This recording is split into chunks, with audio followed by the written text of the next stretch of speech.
I'm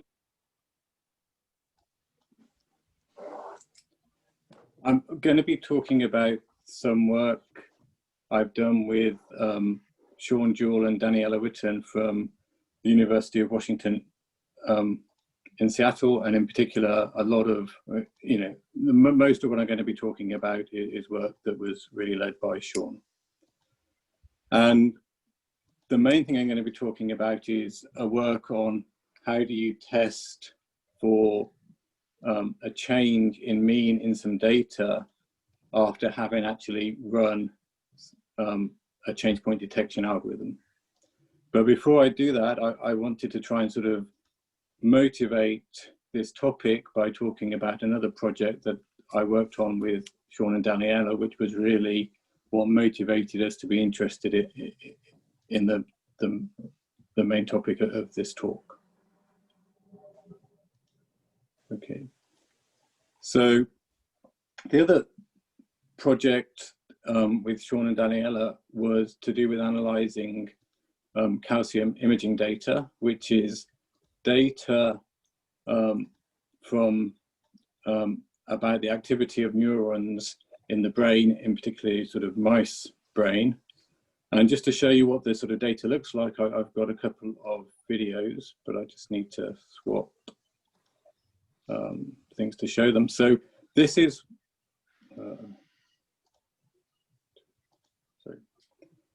so this is what some calcium imaging data looks like. So the data can be thought of as a movie, which is what is showing at the moment. And it's showing a region of the brain, and if I play it again, sorry, if I play it again, you can see that there are these sort of flashes of light in the movie, and they correspond to the firing of neurons.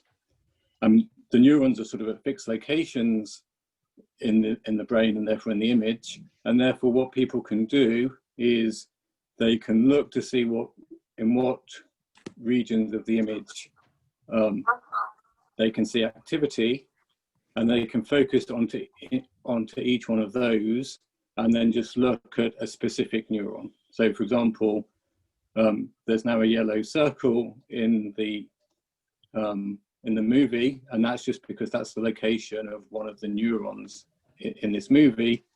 And then you can now, if we play the movie, you could just imagine just focusing on the sort of fluorescence within that yellow circle.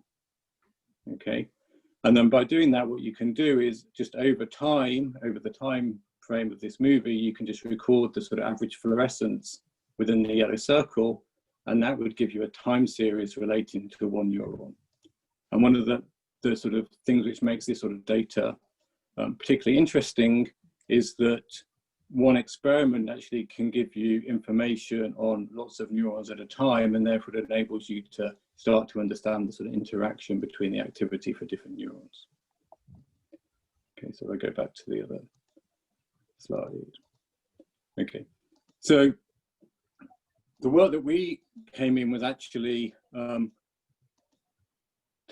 so as I try to explain, you can sort of focus in on a region of the movie, and then from that movie get a time series which just records the sort of average fluorescence in that region over time.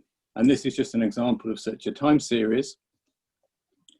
And the idea is that when there's activity, when a sort of neuron fires, you see a spike in the time series, and then after it fires, the signal, it just decays sort of exponentially or geometrically until the next time the neuron fires, when again there'll be a spike.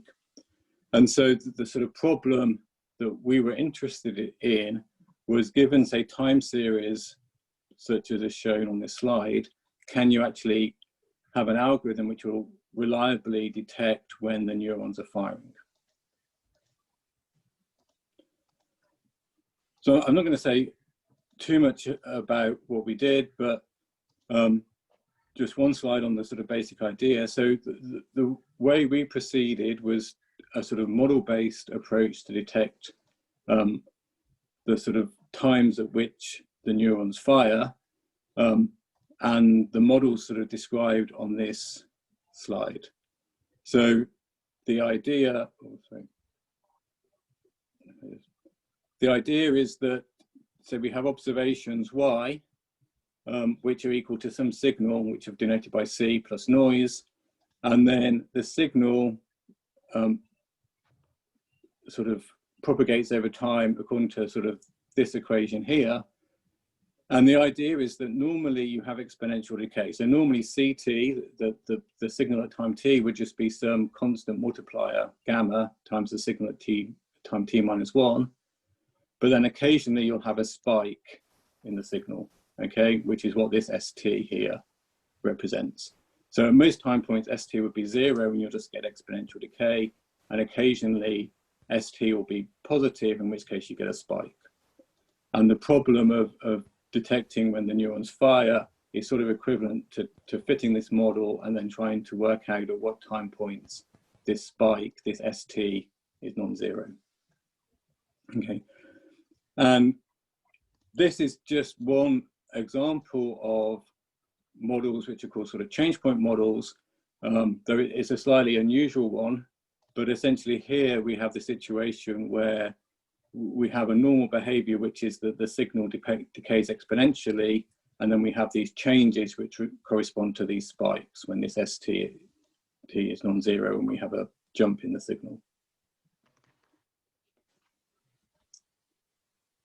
So what we then did is our approach to detecting when the spikes in the data or when the neurons fire was just to fit the model that I just described on the previous slide under a sort of penalized likelihood framework, where we try to maximize the likelihood subject to a penalty for each spike that we have.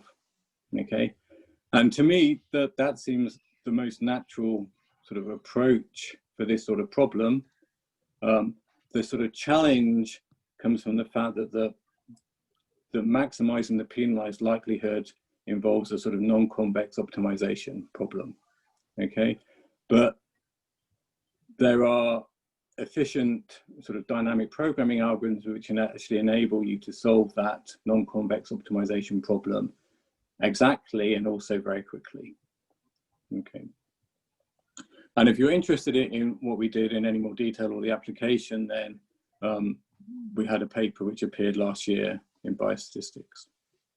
Okay, but the part of this project which sort of motivated the work I'm going to go on to talk about is the sort of following. So so we have our algorithm for detecting spikes in this sort of this time series that you get from the calcium imaging data, but there's also other algorithms out there which would also detect where the spikes occur, and each of the algorithms that are out there will have at least one tuning parameter which will impact on how many spikes you actually estimate. So what you can get is a situation which I'll try to describe on this slide, where you have sort of in grey up here the time series from the calcium imaging experiment, and underneath in the different colours, so in the bottom half of the plot, you have the output, so the estimated spike locations from a number of different algorithms with potentially different settings for the tuning parameters. Okay, so it's quite natural for a practitioner when they look at this to say, well, depending on what algorithm I run and what setting I run, I get these different estimates for how many spikes there are. How do I know which one to trust? Okay, and in order to answer that and to give some guidance, we thought it would be useful to have some extra step to these sorts of algorithms which would actually give some sense of the sort of certainty or uncertainty associated with each estimated spike location. Okay, so what one solution to this sort of practitioner's question would be, well, if we could go, if given any output, we could go and look at all the estimated spikes and give a sense of how certain we are that each of them is a spike, then that would give them some idea as to how reliable the estimates are. Okay. And so that basically got us interested in the sort of starting to answer sort of more inferential questions related to sort of change point detection or change point models. Okay. So when we worked on this, rather than working on the sort of the model we used in the calcium imaging application, we decided to instead start off by looking at probably the sort of simplest but also most common sort of change point detection problem. Okay, so in terms of the rest of the talk, I'm now going to be thinking about the sort of model setup on this slide rather than the calcium imaging model that I described earlier. But what I'm going to be interested in is, you know, this is a change point problem like the calcium imaging problem was a change point problem. If we have an algorithm which we run on our data and estimates change point locations, can we get some sort of way of assessing the sort of certainty or uncertainty associated with each of the estimates of where the change points are? Okay, so the change point model I'm going to focus on is a change in mean model. So we're going to have data denoted by y, and that's just going to be at each time point, it's going to be equal to some mean plus noise. And the mean, I'm just going to assume, is piecewise constant. Okay, so one example is given in the plot at the bottom of the slide. In this sort of simple simulated example, the mean just oscillates between two values, though that doesn't have to be the case and isn't assumed by this setting or this model. So we could have had an example where each of the means associated with each sort of piecewise constant segment was different. Okay. And then, okay, so this slide just sort of summarizes what I'm going to try and cover in the talk. So I'm going to be thinking about the model from the previous slide. And the sort of question we're going to be looking at is that if we've estimated a set of change points from some data, how do we actually assess the statistical significance associated with each of those estimated change points? Okay. The ideas I'm going to present are actually quite general in the sense that they work for quite a wide range of algorithms for actually detecting the change points in the first place. Okay. But just for sort of simplicity, most of the talk is just going to be focusing on one such algorithm, which is something called binary segmentation, and which I'll introduce in the next couple of slides. Okay. And then one other feature I just wanted to emphasize, because I think it's quite important, and it's also sort of distinguishes what we've done with what people have done previously, is that one thing we wanted was that our sort of inferential statements or our procedure for constructing inferential statements to sort of be what I've called local. Okay, and so what I mean by this is that information about a change point really just comes from the data near the change point. Okay, so for example, if I try and go back to this slide, so let's say I estimate a change point at about time 200, which I've sort of shown by the red line. And then I wanted to decide whether this estimated change at 200 was actually a real change given the data. Then it's just the sort of data in the segments either side of the change, which I've tried to circle, which contain information about whether there really is a change at 200. Whereas all the data to the right half of the data, which I've just circled, doesn't contain any information about whether there is a change at 200 or not. Okay, so what we would like to happen is that our method that say assigns a significant level of significance to our estimated change point at 200 only depends on the data near 200 and doesn't depend on all this data which contains no information about whether there is a change at 200. Okay. Right. So that's what I hope to cover in the talk. And as I say, the setup is that we have some data, we run some algorithm which will estimate some change points, and then we want to assign some sort of significance level to each of those change points. Okay, and for the purpose of this talk, I'm going to imagine, or for most of this talk, I'm going to imagine that we estimate the change points by an algorithm called binary segmentation. And in order to sort of help understand how the sort of inferential procedure sort of works, it's helpful to understand how binary segmentation works.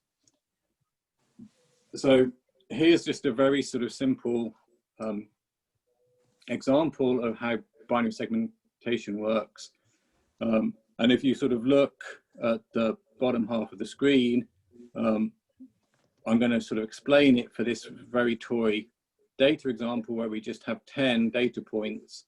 And in this case, there's no noise at all. So we, so the truth is that there's a mean of 3 for 4 data points, then a mean of -1, and then a mean of 3 again. Okay. And so one way of thinking about how binary segmentation works is it starts off just by fitting a model with no changes. Okay.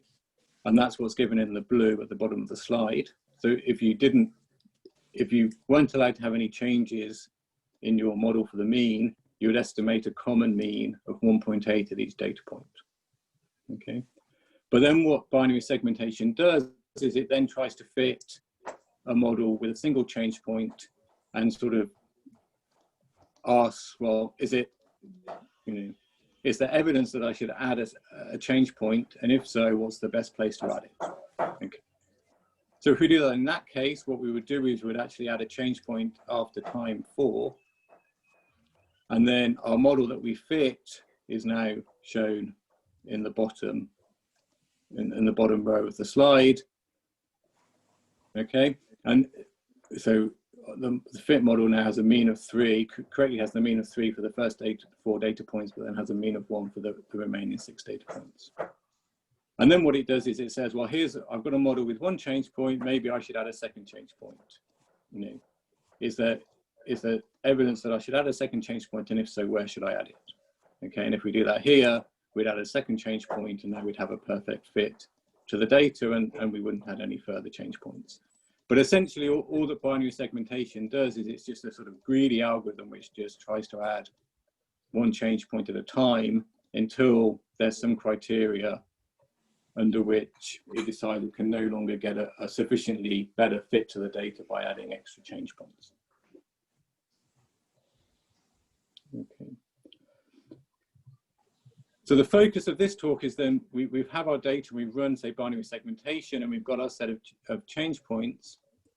And if we take one of the change points, say, one I called tau hat j, what we want to do is assess how certain or uncertain we are that there is a change point at or close to tau hat j.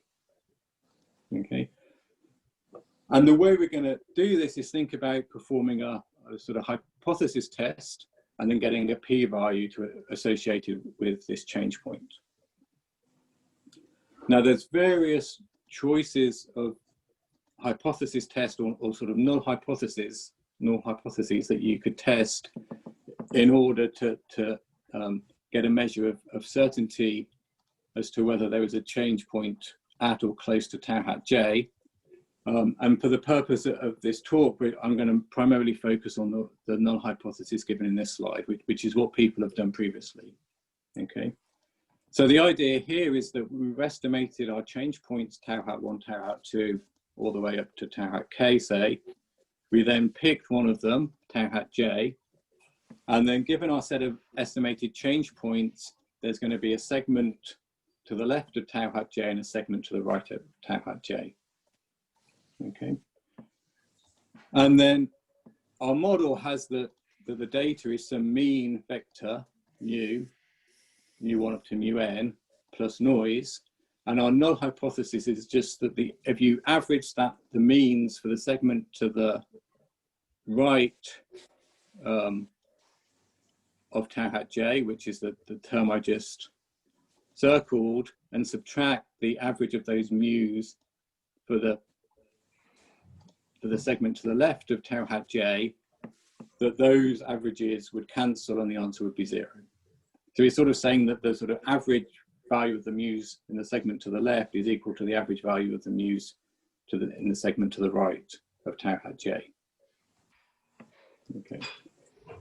And what you can do is, I mean, the null hypothesis is just a linear combination of the mu's, so you can rewrite that in a slightly more compact notation by defining a suitable vector nu, and the null hypothesis is just that nu transpose mu is equal to 0.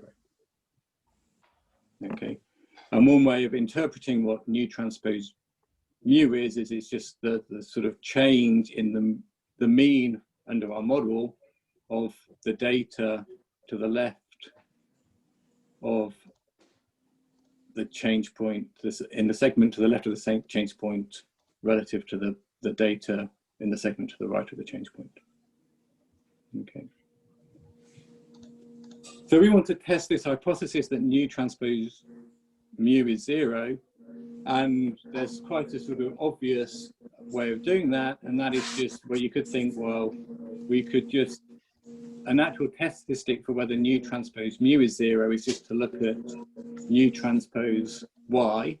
So just look at the sample mean on one side of the change point minus the sample mean on the other side of the change point, and perform a simple sort of Z test. Okay, but unfortunately that doesn't work. Well, that's a sort of flawed approach because of the fact that we've sort of used the data twice. If we were to do that, we've used the data to estimate the changes originally, and therefore that information has been used to decide which null hypotheses to test. And then we've used the data to perform the test. Okay, so if you actually did this, then the p-value you get out would be wouldn't be uniformly distributed, that they would be biased towards 0. Okay, or equivalently, if you did this and did some sort of test, you would sort of reject the null too often. So the way around this is that you can try and perform the test on the previous slide, but when you then define the p-values associated with that test, you need to account for the estimation procedure that you've already performed, and therefore take account of the information you've already used in the data in choosing which hypothesis to test.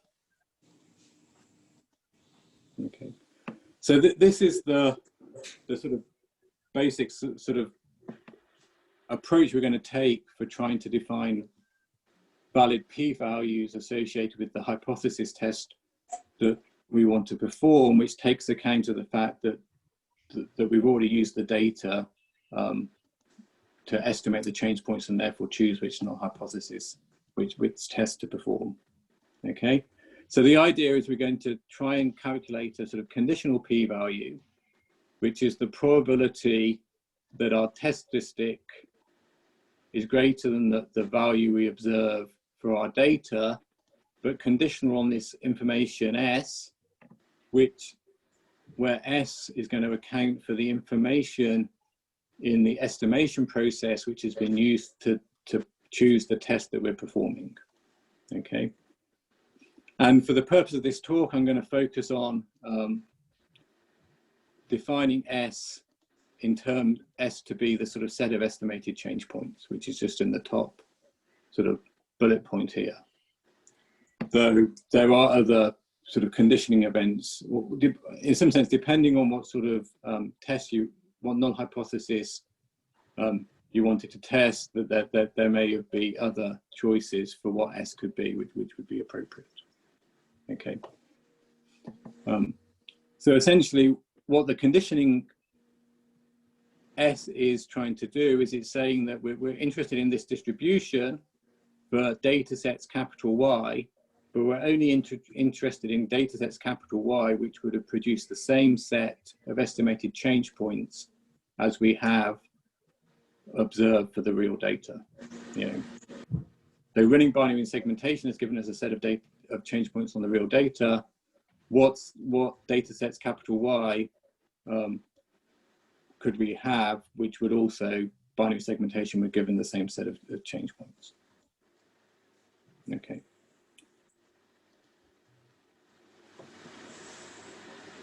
Okay, so we're trying to calculate this conditional p-value, where the idea is we're conditioning on the set of estimated change points. And if we can do this, that should make our test valid, because we're sort of, the p-values are then conditioning on the information we've used to decide which test we're going to perform. Okay, so the main challenge is, how do you actually go about calculating this p-value as described on the slide? Okay, and it turns out that there's actually quite a, first we have a slightly more fundamental question to solve, which is, how do we actually define this conditional p-value? Okay, so what do I mean by that? So if we think back to our model, so our model is that our observations are this mean vector mu1 up to mu(n) plus noise. So there's like an n-dimensional space of models which correspond to the different possibilities for this n-dimensional vector of means. Okay, but our null hypothesis just enforces a sort of scalar constraint on that vector of means. Okay, so our null hypothesis corresponds to a space of models of dimension n-1. And this conditioning event is quite complicated. And so you could imagine that this conditional p-value will actually depend on which of the models within our space of null models we choose. Okay, so the first thing we need to do is come up with some way of sort of tweaking this p-value so that it doesn't, the conditional probability doesn't depend on which of the models within our space of null models we choose.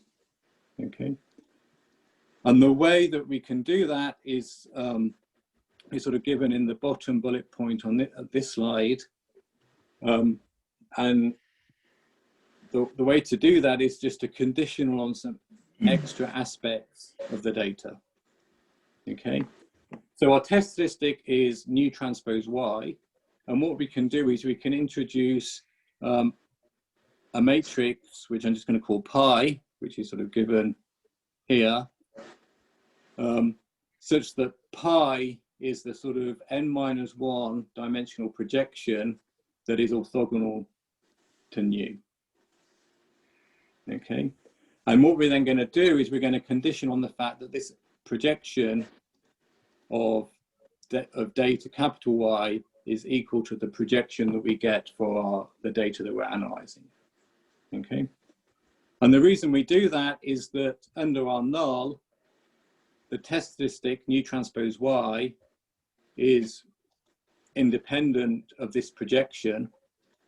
Okay, which therefore means that this it turns out to mean that this conditional p-value we're trying to calculate then becomes sort of well defined. It's the same for all possible null models.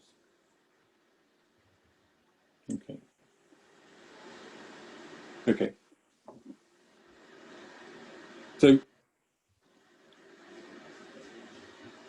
So we're now trying to calculate this sort of conditional p-value that's given at the top of this slide here. Okay, where we have our sort of natural test statistic for our hypothesis. We're conditioning on this projection in order to make this the sort of conditional p-value well defined, and we're conditioning on the set of change points we observe in order to make it valid, to take account of the fact that we're using the data twice. Okay, so the remaining question we have is, how do we go about calculating, this p-value is now well defined, but how do we go about calculating it? Okay, now this sort of problem has been looked at quite a bit in sort of linear model, linear regression. And there's sort of work which shows that you can calculate conditional p-values of this form, providing the conditioning event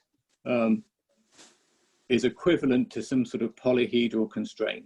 Okay, so it is equivalent to the constraint given on the slide. There's some matrix gamma such that the event that we're conditioning on is equivalent to gamma times y is less than or equal to 0. Okay. But the problem that we have is that for the event that we want to condition off, that isn't equivalent to this polyhedral, isn't equivalent to a polyhedral constraint. Okay. So what can be done? Well, it turns out that there's been some earlier work looking at this, a paper on arXiv in 2018 by Hyun et al. And what they noticed is that if you condition on some extra information about the binary segmentation procedure, then the conditional event then becomes polyhedral, and therefore you can calculate this, this conditional p-value. And so the idea that their result is that if you run binary segmentation on your data, but then you condition on not only the estimated change points, but the order in which you estimate each change point. So if you remember, binary segmentation was this recursive procedure where we added changes one at a time. So we have to condition on the order in which we add the changes. And if you also condition on the signs of the change, okay, so whether the change corresponds to an increase or a decrease in the mean, if you condition on these 3 bits of information, then the conditioning event is polyhedral, and then it turns out that you can calculate the sort of p-value relatively straightforwardly. Okay. Okay, so this just summarizes what that result just said. So Hyun et al. Suggests that what we do is we proceed by conditioning not just on the set of change points, but also what I've denoted O of y, which is the order that the change points were estimated in binary segmentation, and delta y, which is just the sign of the change in mean at each change point.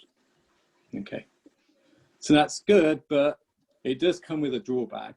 And essentially, the issue we have is that there's no statistical reason to condition on this extra information, the information of the order and the sign of the changes. Okay, we're only doing it for computational convenience, and the drawback of conditioning on this extra information is that because we're conditioning on more information, there's sort of theory which shows that that corresponds to less powerful tests.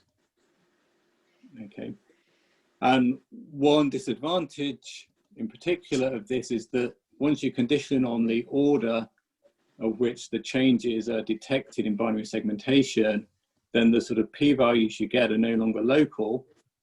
Okay, so the p-value associated with, say, an estimated change at 100 will actually depend on the data far, far away from 100, even though that data contains no information as to whether there is a change at 100. Okay, so what we basically want to do is sort of adapt what Hyun et al. Do in a way that we don't need to condition on this additional information, the sort of order and sign of the changes. Okay, so that's sort of the background, and now I'm going to try and talk about how the approach that we're suggesting, okay, which sort of builds on Hyun et al. But extends it in some sense a relatively simple way, but one which is sort of quite important statistically because it does lead to quite a substantial increase in power for the tests that you get. Okay.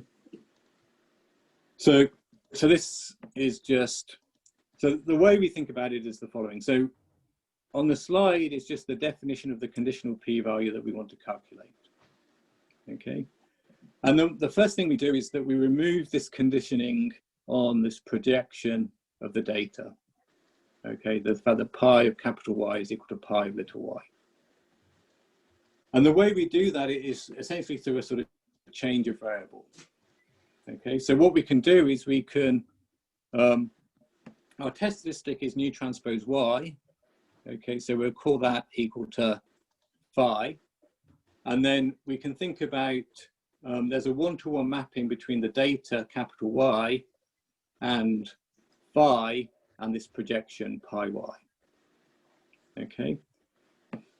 And therefore, what you can do is notice that this conditioning on this projection is basically, well, maybe a better way of saying it is, once you condition on this projection, for any value of phi, there's just a unique data set, capital Y. Okay, and that's what tries to describe in this equation at the bottom of the slide.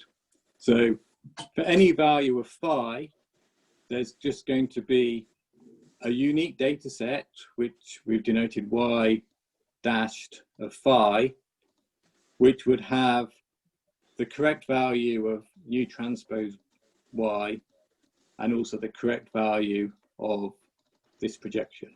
Okay, and it's quite simple to work out what that is.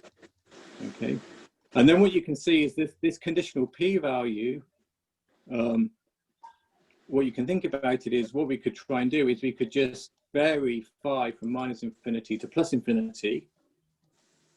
Okay, and then the conditioning event would just correspond to working out which of those values of phi do the set of estimated change points we get equal to the set of change points we get for the real data. Okay, so we could vary phi from minus infinity to plus infinity, look at for each value, look at the data that we get, see what changes we'd estimate, and then that would enable us to partition the real line into regions of phi, which would give us the same change points as we observe in our real data and those which don't. Okay, and then once we knew that, we'd be able to calculate this conditional p-value because phi is normally distributed, and therefore the conditioning event just makes the distribution of phi a truncated normal distribution. Okay, so that may not be very clear, so to hopefully make things a little bit clearer, I'm just going to go through the same idea in pictures. Okay, so here's just some sort of simulated data with a chain where we've estimated a change at 100 and for which the value of nu transpose Y, so the thing we called phi, is equal to -1. Okay, and so what would happen is that as we vary phi, all that happens in terms of the data is it sort of pushes the data in the first half of the series up or down, and the data in the second half of the series down or up. Okay, so if we go from phi is equal to -1 to phi is equal to -2, all that happens is that the data in the first half of the series goes down by a half, and the data in the second half of the series goes up by a half. And so what we could then think of is, well, for this value of phi, we could run our binary segmentation procedure and see whether we get a change at 100. And it turns out that we would in this case. We could then try a different value of phi, in this case -3. So now that the data has been pushed further apart from each other. And if we run our binary segmentation, we'd estimate a change at 100. And we could try a different value of phi, say phi is 0, where now the data in each half of the series has been pushed together. And if we run our binary segmentation procedure here, we wouldn't detect a change at 100. Okay, so you can imagine trying to do that for all possible values of phi, and you'd end up with a picture a bit like on the bottom of the slide, where you'd have some values of phi which are shown in blue, where you would estimate a change at 100, and some values of phi which are shown in orange where you wouldn't. Okay, and then if you were able to calculate this picture, so you knew what the blue regions and what the orange regions were, then calculating the p-value is straightforward because the null distribution of phi is just going to be a normal distribution truncated to lie in the blue region. Okay. So that's the basic idea, and then the final challenge is how do you work out what the sort of blue region and orange region are? So what are the values of phi which are consistent with our conditioning event that we're trying to calculate? Okay. And the way we do that is just to sort of leverage the result in this Xian et al. Paper. Okay. And what that result says is that there's going to be a partition of the real line into intervals, such that each interval corresponds to values of phi for which the associated data would give the same set of estimated change points, order, and sign. Okay, and what's more, if we were given a set of change points, order, and sign, the procedure of Hühner would actually give us a recipe for calculating the interval. Okay, so using these two pieces of ideas, we can then just we can actually perform a relatively simple line search in order to partition the real line into these intervals corresponding to different values of the set of change points, order, and sign. And once we've done that, we can look at which of those intervals correspond to change points, the sets of change points which are the same as we get for the real data. Okay, so again, I'll try and get across what's going on in pictures. So the sort of algorithm we have is the following.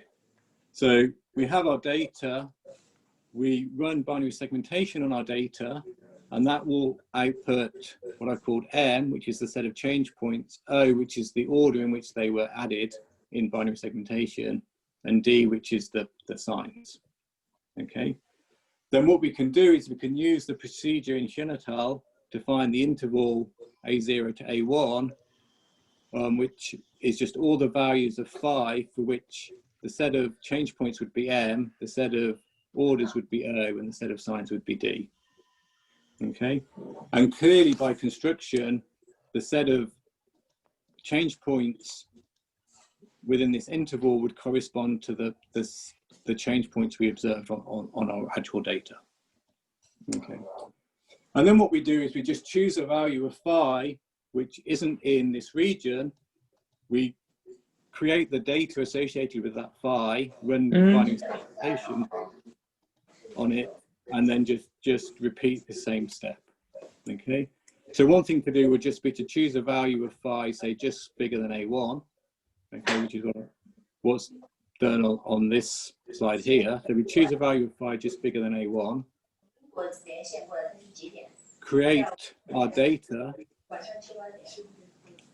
associated with that value of phi, create the associated values of M, O, and D, run the procedure of Hühner to find the interval of phi, which would correspond to data which would give that same value of M, O, and D. And then we check to see whether the set of change points associated with these data sets is the same as the set of change points associated with our actual data. Okay, and in this case, in this schematic, it isn't.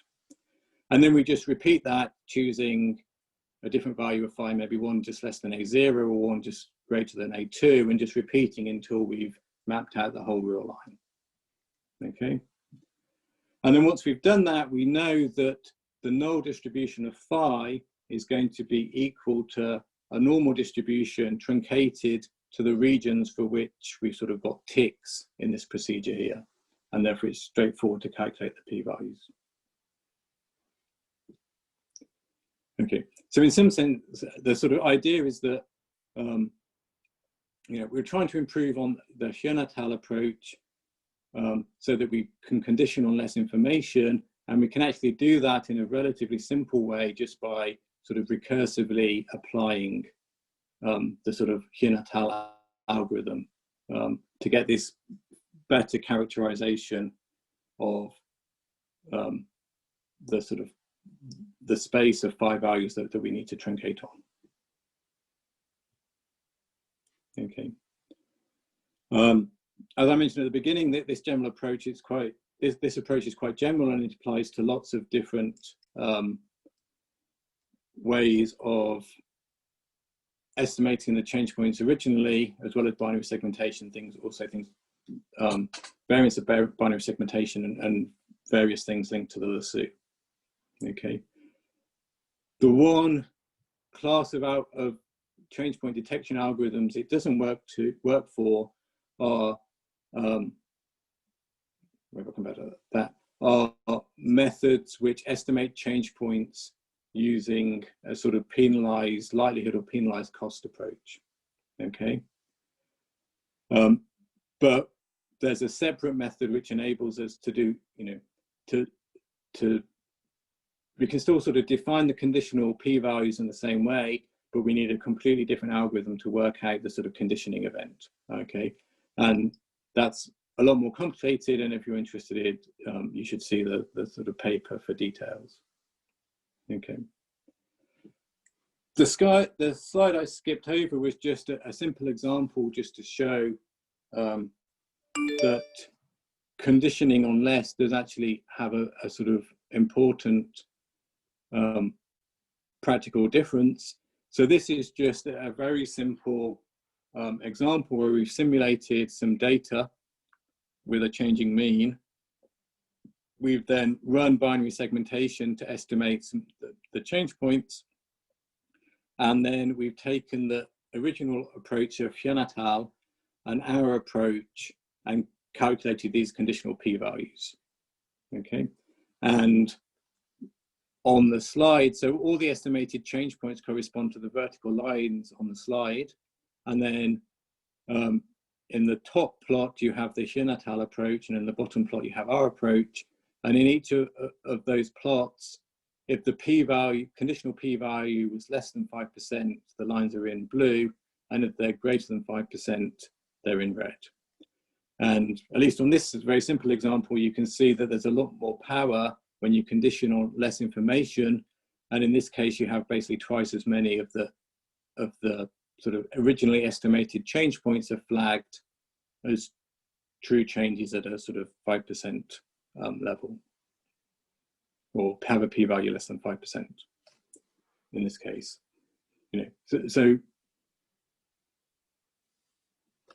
So being able to condition on less information really is quite important to actually maintain a good power for these methods.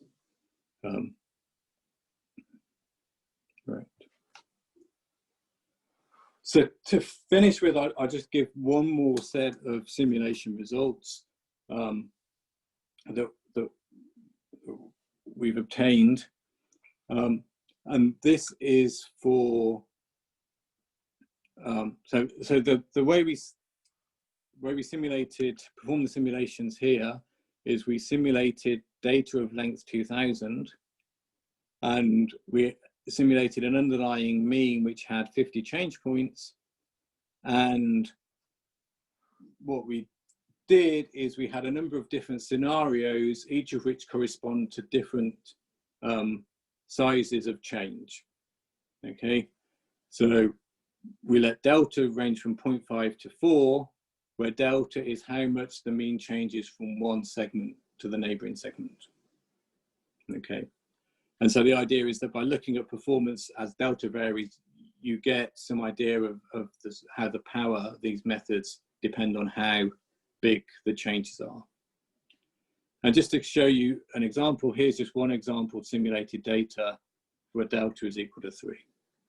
Okay, and so the idea is we'd simulate data like this, we'd run an algorithm for detecting the changes, and then we'd implement one of these methods for calculating conditional p-values.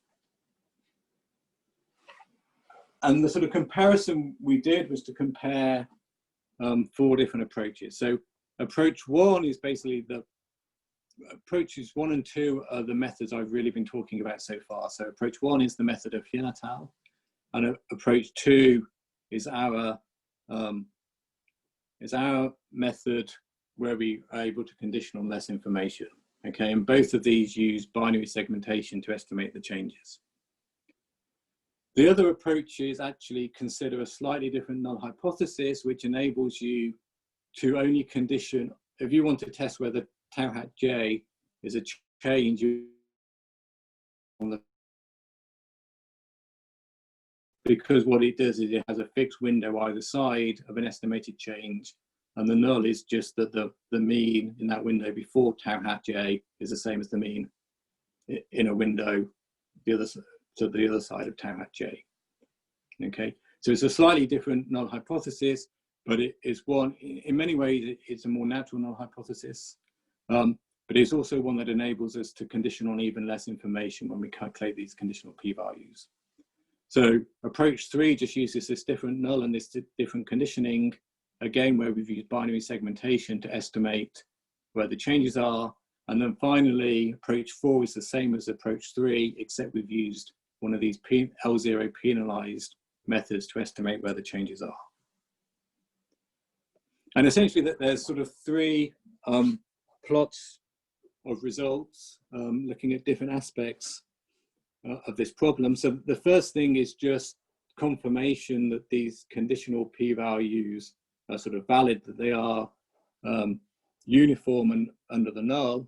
So this is just what we get if we simulate data with no change, apply this method and look at the empirically look at the p-values that we get out. Okay, so these are QQ plots for the conditional p-values for each of the 4 approaches against theoretical sort of standard uniform quantiles. And as you can see, empirically that they do appear to be sort of valid approaches, that the distribution does appear to be uniform. And then in terms of looking at power as a function of how much the means change, there's basically two sort of things which contribute to the power. We're going to try and sort of separate those 2 out slightly. So in some sense, the sort of, so the way these methods work is you run your algorithm to detect changes, you detect some changes, you then calculate the p-values, and we're going to just keep the detected changes with a p-value of less than 5%. So there's sort of 2 things which are going to affect the power. One is how well you initially do at estimating the changes, and then secondly, how powerful the tests are. So this plot is just looking at the first of those. So if you just look at the changes that you detect either through binary segmentation or the sort of L0 penalized segmentation approaches, this just looks at the sort of power, so that the proportion of true changes which are detected. Okay, and really the main message here is that using the sort of L0 penalized methods, at least for this simulation setup, gives you greater power originally at actually detecting true changes. Okay, and then this is the sort of final plot which looks at the power of the combined procedures. So you detect the changes, you calculate the p-values, and you just keep the ones with a p-value less than 5%. And this therefore shows this sort of differing power across the 4 approaches. So in orange at the bottom is the Hyun et al. Approach. Okay, and then you can see that there's quite a substantial increase in power due to conditioning on less, which is the sort of difference between the orange curve and the green curve. So the green curve is the same method as the orange curve, but we're conditioning on less information. Okay, and it does make an important difference in terms of power. The difference between the green and the blue really comes from this slightly different null hypothesis and the additional fact that with that null hypothesis you can condition on even less information, and that seems to also improve power a bit. And then the final comparison between approach 3 in blue and approach 4 in purple is just linked to the previous plot. So as we saw in the previous plot, the L0 segmentation approaches did better initially at estimating where the changes are, and that therefore carries forward into the sort of the increased power that we see in this figure here. Okay, so that's all I'm going to say. Just to finish with, if you're interested in finding out more, we have a paper on arXiv, and Sean has put all the sort of code implementing the different methods and used for the sort of results in the paper on his GitHub repository. So if you're interested in trying things out, you can actually go there and play with the code that he's written. Okay, so thank you, and are there any questions? Thank you for the talk, Dr. Fearhead. So I want to ask whether the audience have questions to ask, especially for those of you who have to leave early, you may ask the questions first.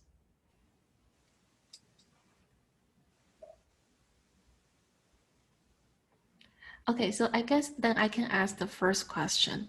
So can you please clarify what is the main change from the Huang et al.'s 2018 paper from your paper? I understand that you are conditioning unless, but how did you achieve that in the p-value calculation? I guess that's the point I missed. Okay, so yeah, so in some sense there are two differences between our work and the Huang et al. Paper.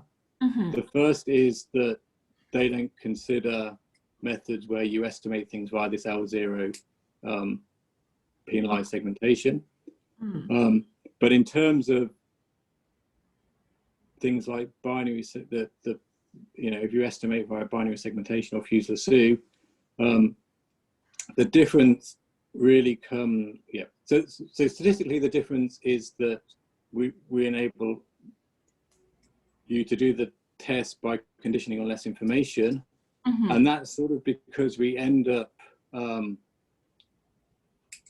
maybe it's best with this picture here. So so what we do is we recursively apply the sort of ideas in Huang et al. To partition the real line into these intervals for phi, which correspond to data which would give the same changes as we observed and data which wouldn't, okay, which is sort of denoted by the ticks and the crosses here. So the null distribution of our test statistic phi will just be normally distributed, constrained to lie in the regions where there are ticks. I see. Now, what Huang et al. Do is they would just do the first step of their algorithm, which would just give you this single interval here. So by conditioning on more, the null distribution is slightly different, and it will essentially be constrained to a potentially smaller interval of phi. And it turns out that, so it's not obvious, it's not immediate whether one would be more powerful or the other, but the sort of theory that there is, which is borne out in practice, is that conditioning on less is better and more powerful. I see. So in terms of, in this example, the difference in terms of conditioning is that because they condition on more, their null would be a normal distribution truncated to this interval A0 to A1, whereas ours would be a null distribution truncated to A0 and A1, or A2 to infinity. I see. So here the part, so this graph, this one-dimensional thing is representing the phi value, right? Yeah. Okay. And so I think another question I have is that, for the power comparison plot, it's clear that the less we conditional on, the more powerful the test is. But as you said, essentially they correspond to different null hypotheses. So in reality or in practice, how can practitioners be sure which null hypothesis they are looking for? Yeah, so in terms of the power plot, This one, yeah. Yeah. So the difference between the red and the green is due to conditioning on less. The difference between the blue and the purple is due to using binary segmentation or L0 segmentation. Yeah, but the thing you're referring to is the difference between the green and the blue. Right. Which is a combination, which is partly due to the fact that we're using different null hypotheses. Right. And so directly comparing the two isn't completely fair because you're testing slightly different things. But I guess your question is also, you know, how would a practitioner choose what's the correct null hypothesis Right. for them to test? So to me, what seems more natural would be, okay, so I guess one of the interesting things about this whole question is that it's sort of complicated by the fact that often if you say, if I was to say, oh, I think there's a change at 100, but there was actually a change at 98, you may not mind that. You may think, well, that's fine. You know, I don't expect, when you say there's a change at 100, I expect there to be a change very close to 100, but not necessarily precisely at 100. And so given that, you know, one way of constructing the null hypothesis would be to ask the question, well, you know, if somebody says there's a change at 100, how close would you want the change to be before you said, well, that's wrong? So it may well be that, you know, providing it's between 95 and 105, that's fine, but anything further away, then I'd say that that's a mistake. So if that's how you would sort of view things, then that quite naturally gives you the null hypothesis you'd want to test, which is that for any estimated change, you would want to say, you would want a null hypothesis which sort of compares the mean of a window of 5, one side of the change point, to the mean in the window of length 5, the other side of the change point. Whereas if you're in a situation where you wanted a much more precise estimate, you'd have a smaller window, and if you were in a situation where you were happy with a larger estimate, you'd have a bigger window. So to me, that seems a more natural sort of null hypothesis to test, and that's sort of more consistent with the approaches 3 and 4 here. I see. But I think here the question, a follow-up question I have is, so in 3 and 4, usually I will assume practitioners will pick the jth estimated change point after they see all the change points, all the estimated change points, right? In other words, the position is not predefined. It's actually also based on the results, estimation results. So there becomes like a choice of J, a selection of J over there. Yeah. So we imagine that when you do this, you just do it for all the estimated change. Yeah. So in some sense, that's you know, that's a bit like saying you just pick a change at random and do it for that one, but then you just repeat that for all possible choices you make. So for the choice of the J doesn't matter. And so in that sense, it doesn't depend, you know, you still get the valid p-values as I showed in one of the earlier plots. I see. You're saying that we can do this approach 3 and 4 by going through every change point. Yeah. Yeah. Okay. And so one last question I have is, how is the computational complexity of the procedure? So it's, okay, so if I go back. Okay, so for this case where we're say using binary segmentation, the computational cost of our procedure will be a multiple of the computational cost of the Huon procedure, because of the fact you just have to repeat their procedure a number of times. You just have, you know, for each interval that you get, you have to repeat their procedure. And generally, the number of times you would do that is relatively small, so 4, 5, 6, that sort of time. Their procedure, basically, if I go back to their result.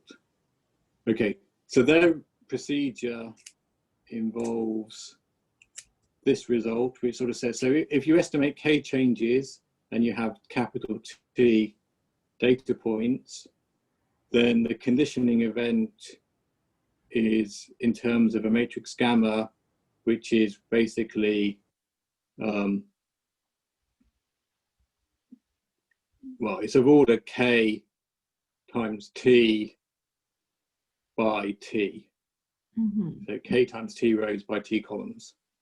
So essentially, essentially the simple way of implementing their procedure would be you'd calculate this matrix, which would have computational cost of k, which is the number of change points times t squared. And then I think once you've calculated that matrix, there's probably a similar order calculation to sort of then work out what the sort of interval is that corresponds to this constraint here. My guess is that there probably are tricks to sort of simplify that if you wanted to. And for very large t, you probably would want to, because otherwise it is can be quite slow.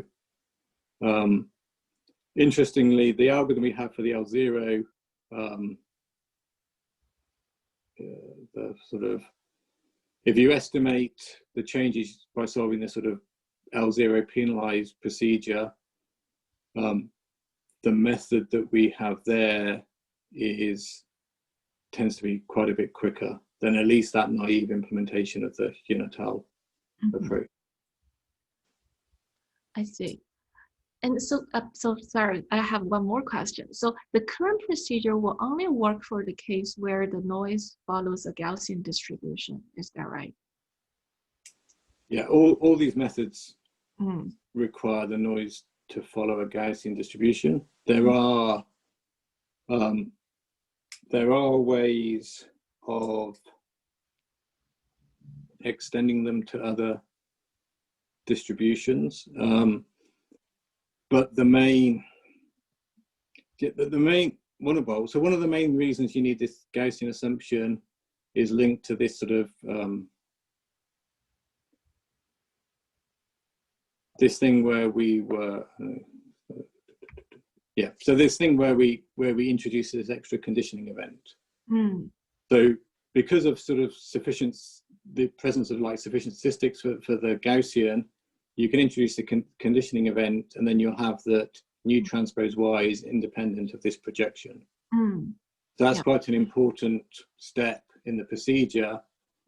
And if you went to other much more complicated distributions, then you wouldn't have you wouldn't be able to do the sort of conditioning in the same, because even when you condition, the test statistic wouldn't be independent of the thing you're conditioning on, so you would still have difficulty in defining the p-value. But there are other models like Poisson models, probably also sort of Gaussian models with known AR structure and things like that, where you would still be able to do some conditioning like we needed to do here, and use sort of the presence of sort of sufficient statistics in order to define the p-value correctly. I see. Thanks for your reply. And Oscar, you have a question. Can you actually unmute yourself and ask it? I guess you already kind of asked part of the question. So the question was, what are some other data types that the method could be generalized?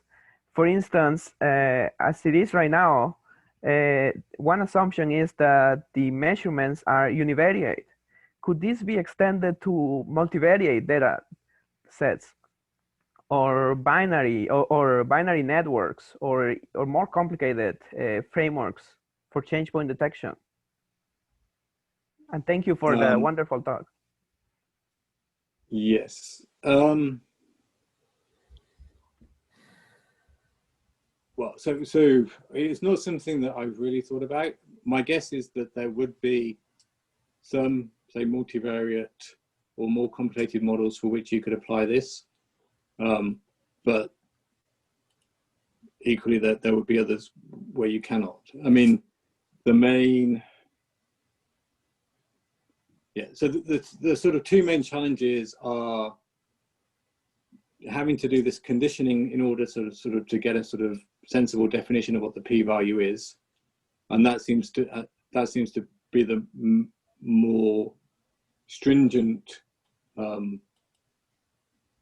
constraint on what sort of models you can use this idea for. But my guess is that if you had multivariate changing mean in Gaussian data, you probably would still be able to do a similar conditioning event and everything would sort of work through. The other question is, for the more complicated data types, would you still would there still be an efficient, once you've done this extra conditioning to define the p-value, would you be able to, would there be a computationally efficient algorithm for characterizing the conditioning event? And I guess that there probably would be in these models, but it's not something I've looked at. Thank you. Thanks. Hi. Yeah, please go ahead. Sorry. Hi, Dr. Fairhand. Thank you for your nice talk. I have like a few questions. The first question is like, I know this talk is mainly about p-values, but how would you like generate confidence interval for your change point estimation? I think this might be also very interesting because eventually people may wonder like where is my change point, like what range it falls into. So would you like to give some intuition of this? Yeah, so I guess there are two things you could try and get confidence intervals for. One is where the change is, and one is the size of the change. So this procedure is quite easy to adapt it to get a confidence interval for the size of the change, just by sort of standard sort of inversion of tests. But this procedure doesn't work for getting confidence intervals for the location of the change. There may well be other approaches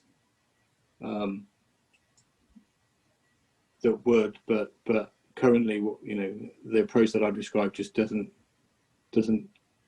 give you, isn't amenable to giving you confidence intervals for the location of changes. There are completely different approaches in change detection which do try to give confidence intervals for location of changes, including that there was a paper on arXiv which came out just this month by Piotr Frislowicz, who has quite a interesting new idea for how to do that. And there's some earlier work, including the sort of multi-scale method that Axel Monk uses. But the method that I've talked about, currently can't be used to calculate confidence intervals for the locations of changes. Thanks. Another question is about like the usage of such kind of change point models.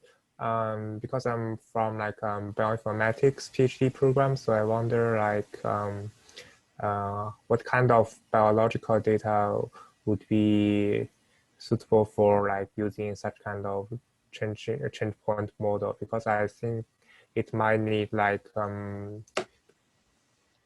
nearly continuous measurement on time, and you also need that the data is asymptotically normal distributed. So I wonder like what's the application of such kind of model? So you can, so I guess it depends on what specifically you're interested in. So there is quite a lot of application of change point methods in sort of genomic type data, where what you have is, rather than data over time, you have data ordered by location along a chromosome. So for example, there is work on using sort of change point methods in detecting copy number variation and things like that. For such work, often people don't use this sort of Gaussian model. They maybe would have a sort of Poisson.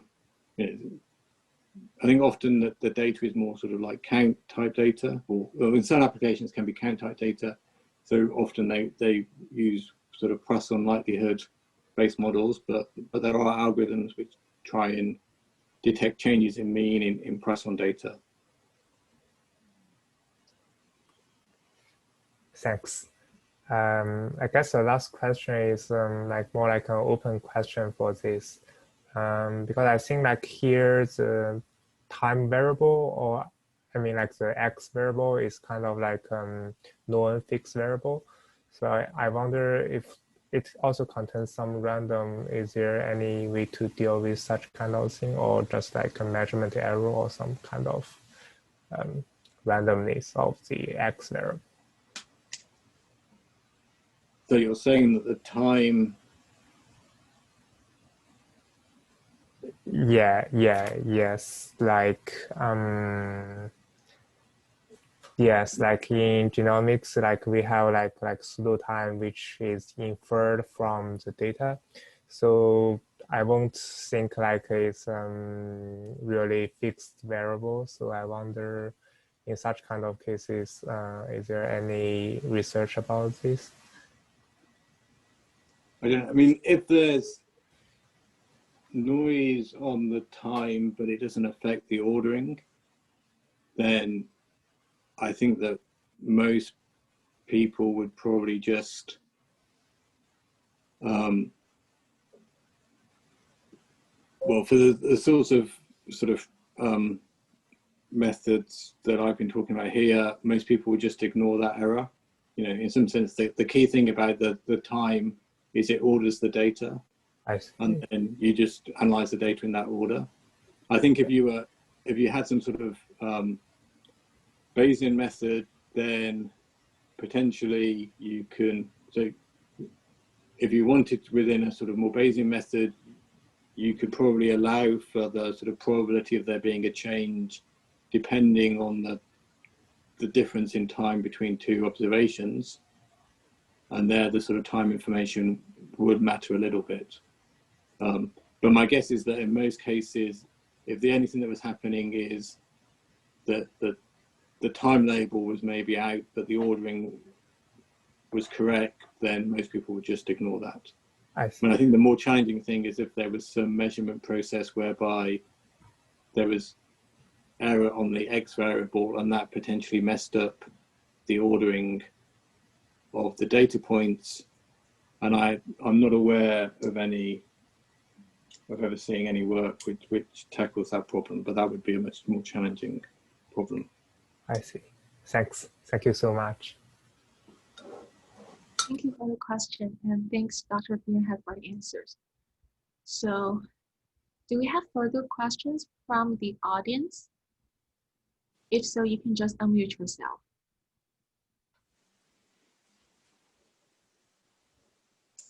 Hi, Professor. I had a quick question. Yeah. Thank you for the talk, by the way. But going back to your motivating example with the calcium imaging data, where the signal is like a decay plus spike, do you think the methods you show here can be adapted to work on something like that, or something completely different would be necessary? Yeah, so I think actually adapting these methods to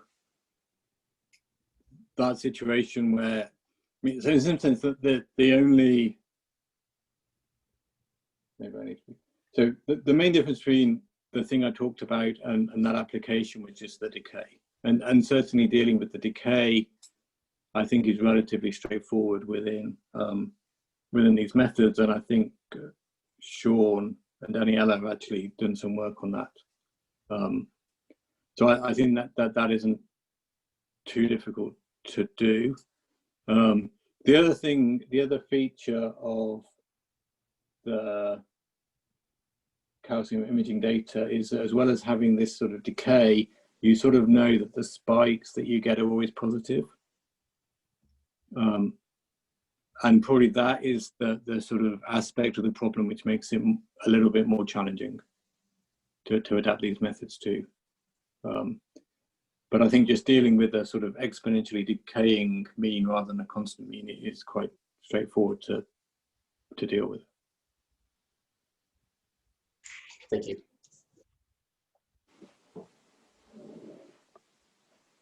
Thank you. So if there are no more questions from the audience, probably Oscar, I can leave you to have a one-to-one meeting with Dr. Pierhead. Will that be good for you? Sure, yeah, I mean, but yes, I can talk, yes. Yeah, because Oscar tried to schedule a meeting. Okay, then I think thank you very much, Dr. Fairhead, for your wonderful talk, and we are very appreciating your time because it's kind of late out there. And also thank you everyone for participating in this seminar, and we'll see you next week. Okay, bye. Thank you.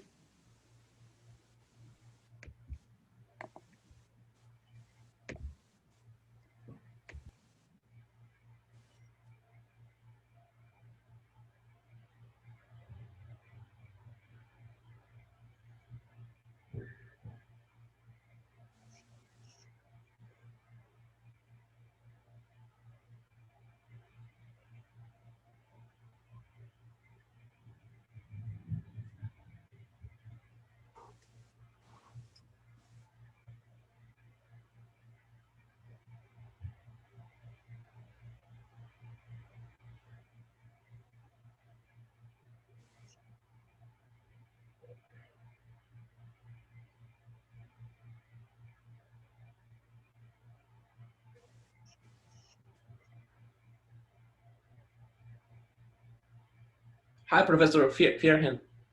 Hi. Yeah, I just wanted to thank you for the talk. That was really great. I find the problem of p-values and confidence intervals to be something that is needed to be explored for these change point detection models. So I think this is definitely a very important step forward. Your work.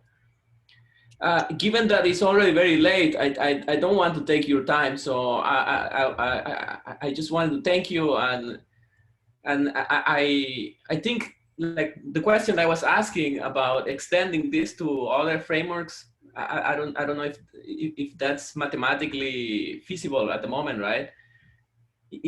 One particular scenario that I was interested was the one-dimensional case with either arbitrary errors, similar to your work on the, I think it's called FPOP method. Right. Right, or something non-parametric, like the one project that I worked on, or other estimators that are out there. Do you think something like this would be too challenging, or do you think it's too straightforward? Trying to do testing for those non-parametric methods or robust methods like your method. Yeah, so I think for the robust, it's difficult because of this, well, to do it exactly because of this problem I said that we condition on this projection, and that sort of works with the Gaussian because of this sort of orthogonality property that then the test statistic is sort of independent of the projection. Whereas if you start to have other data types, I mean other noise types, then that wouldn't be the case. I mean, I think you can get away with things like if you were willing to say that the noise was Laplacian, because then you would also have some sort of, there are sort of sufficient statistics, I think, so you probably can get things to work then. But for like more, for other distributions, I think it's quite very difficult. I see, so maybe for parametric families, right? Yeah. But not for arbitrary distribution. Yes, I mean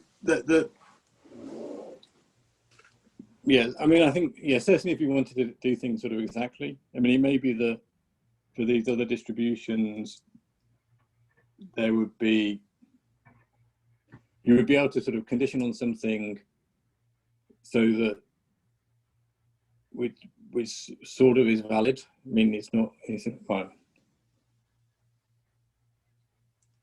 What am I am I trying to say? So I think that the issue you have is that, so the problem is that the null distribution contains lots of possible mean vectors. Yes. And this conditioning sort of means that the p-value is the same for all of them. Whereas if you start to have, say, non-Gaussian, like t-distributed data, then I think you would have the property that the conditioning event, the p-value would depend on which sort of mean vector within the null space you chose.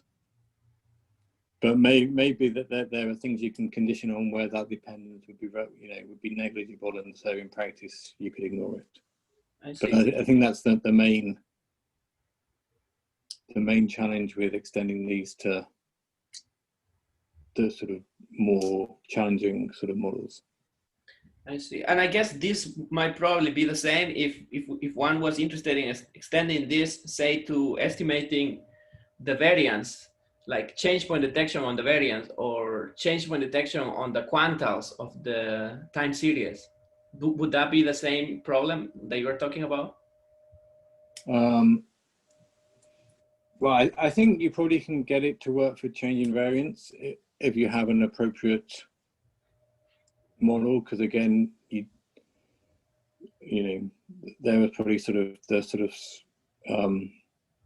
statistics that you can use. So I think this conditioning is linked to the presence of sort of sufficient statistics for the model. So I think in a like a Gaussian changing variance model, you probably would still be able to get things to work. But changing quantiles may be much more difficult. I see. But I think it's certainly interesting trying to come up with, rather than just look at estimation, to look at inference for these sorts of models. And ideally, you'd have them work, more generally than just for models with Gaussian, IID Gaussian noise and so on. Mm-hmm. Yeah, that makes sense. Yeah, thank you for answering the questions. I don't want to take more time of you because it's very late, I think, in the UK. So I just want to thank you, and I hope to meet you at a conference or chat with you sometime in the future. Thank you. Yeah, that'd be great. But yeah, hopefully post-COVID, when things get more better. Yeah. Well, it's nice chatting to you. Thank you so much. Yeah, well, thank you.